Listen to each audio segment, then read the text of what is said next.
Hey folks, welcome to week number 8 and unit number 3, okay? So, the first two units focused on understanding scholarly sources and understanding popular sources and understanding their strengths, their weaknesses, understanding how to assess them for accuracy. Essay 3 and 4 are actually going to move us into the realm of research, where we're actually trying to answer a research question.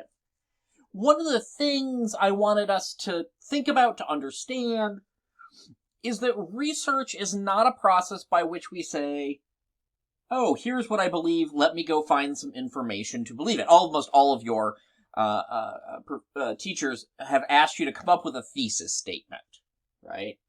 And then you go and find evidence that supports that thesis statement. Well, that's not research.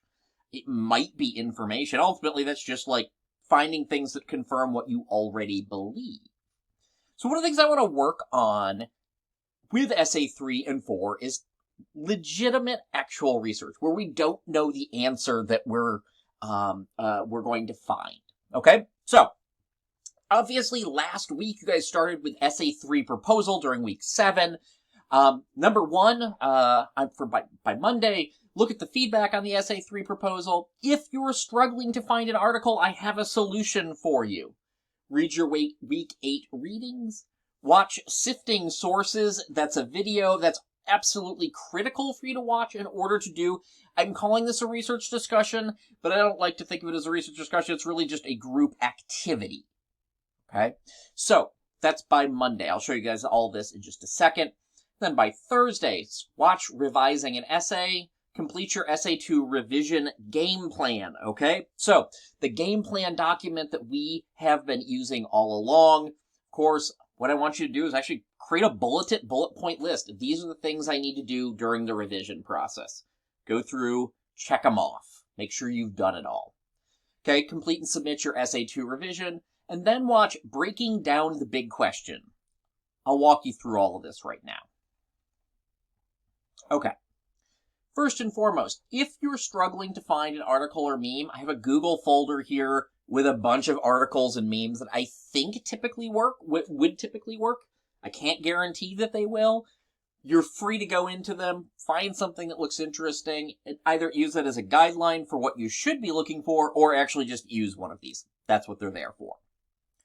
All right, week 8 readings. There are 3 readings here. Okay, all popular articles. They're going to be necessary for, again, our group work this unit. Okay, so please read those.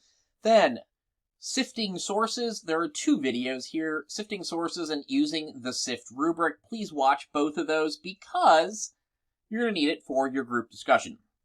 If you click this group discussion document, what's going to happen is it's going to open a Google Drive folder. That Google Drive folder is our classes Google Drive folder. It's going to be broken up into 4 groups. These will correspond, of course, to the groups that you guys are in with Google Chat as well. Just open up your group, and you'll see the SIFT rubric group activity. So, after you've watched the SIFT videos, you'll understand, I think, not the S, which is pretty easy. There's nothing you need to do for it. You just need to stop. But the I, F, and T. Okay? And what I want you guys to do as a group, again, is to complete this bottom chunk of the SIFT rubric. Okay, what do we know about the source? What does the rest of the coverage on this say? Can we trace the claims, the quotes, media, anything that we see here back to the original source? Okay, so this is going to be a 2-week activity, but this week I want us to complete this chart, and I want us to start thinking about what we know about these popular sources that I've given you. Okay, again, as a group, you guys might each do 2 or 3 boxes. You might just add to your colleagues who've already put stuff in there. The goal here is to, as a group, complete the whole thing. Obviously, use your Google Chat group to communicate what's going on when you're working. Okay, so that's that. Essay 2 revision. There's a video on how to revise essays here, and then the Essay 2 final folder. Do allow me to note that by Monday you guys should have feedback on your Essay 2 from me and from all of your peers. Okay, so please take that feedback into consideration. Then, breaking down the big question. So one of the things I want to do is sort of systematize the research process. I said when we began this video that research is really about asking a question to which we don't know the answer. And that's really critical here, okay? If we know the answer, it's not research. It's informative, but it's not research, okay? One of the things we really want to work towards is thinking about research as a process that we kind of have to go through, struggle with, and work our way through. So one of the ways we're going to do that is by using a research question template. I'm going to go ahead and open this up. Like most of the documents we've used, it'll say, do you want to make a copy? It'll put it straight in your Google Drive. Okay. So this is a Google template. It's a Google document. I color-coded this. My apologies if you struggle with colors. Feel free to make it all black if you want, but I find it easier to sort of compartmentalize. My basic idea here is the sorts of research that you guys will be doing is really research where you can't just type your central research question into Google and get an answer. Okay? But you might be able to break that question down into smaller chunks which have been researched and then synthesize that information back together, right? So I often had students do work on like whether or not a mechanical pencil is better for the environment than a wooden pencil. Now, you probably can't go find a scholarly article particularly about that question. Scholars simply haven't done that research.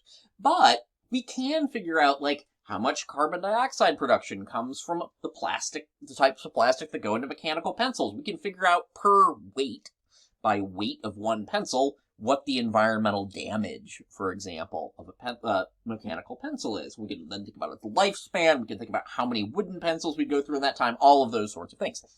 Okay. Now, in order to do that, what we would do is we have to break that large question, which of these pencils is more environmentally friendly, down into smaller chunks. We start with the central question. And that is going to be the research question that is you're asking based upon that meme. So if we look back to the sample, is the meme accurate in that 4 states have such high murder rates that they account for this massive percentage of killings in the U.S. Okay? Smaller questions we'd have to see there. Of course, like what's the murder rate in each of those 4 cities? Those are 4 separate questions. What's the murder rate as the country overall? Where's the U.S. sit in the world rankings? All of these would be the smaller questions. For this week, I actually don't want answers to these questions. All I want is for you to actually think about how to break that bigger question down. So, what I'm asking for this week is the red and green portions, not the blue and orange, just red and green. This is always a test to see who watched 8 minutes into the video. Okay, so what we've got here is the breaking down the big question. The video goes into a little bit more detail than I just went into, so please watch that. Okay, couple sets of sample research questions, and of course that template and a place to submit it. Okay, again, no answers this week. This is really just about you breaking the question down, trying to get it down to a manageable set, and questions that we think we can likely get answers to in the research. Okay, so that's our whole project this week. Do note, we'll come back to the SIFT rubric, both as a group project and as a solo project again next week. So, as always, if you have any questions, please don't hesitate to let me know.